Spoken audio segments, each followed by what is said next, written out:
చేదును ఆహ్వానించాం.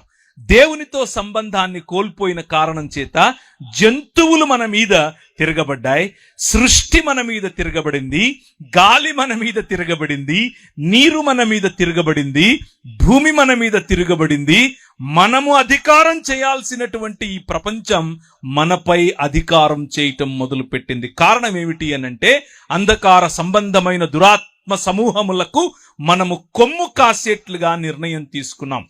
ప్రభు అన్నాడు, రాజ్యము నాది. మనం అన్నాం, కాదు, నీది కాదు, రాజ్యం నాది అని అన్నాం. దాని పర్యవసానం మనుష్యుల మధ్యలో మనిషికి పొసగకపోవటం. అత్తకు కోడలకు పడదు, అమ్మకు కూతురుకు పడదు, నాన్నకు టీనేజ్ బాయ్కి పడదు.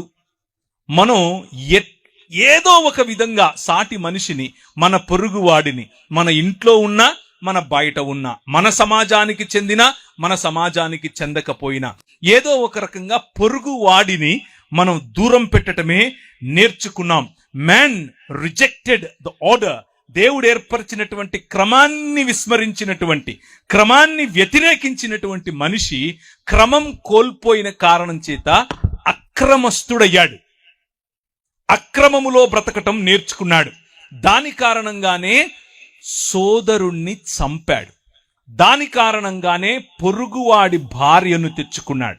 ఇలా జరుగుతూ ఉన్న క్రమంలో మనిషి సాటి మనిషి నుంచి రక్షణ కోసం, సాటి జంతువు నుంచి రక్షణ కోసం, ఈ సృష్టి నుంచి రక్షణ కోసం గోడలు కట్టుకోవటం మొదలుపెట్టాడు.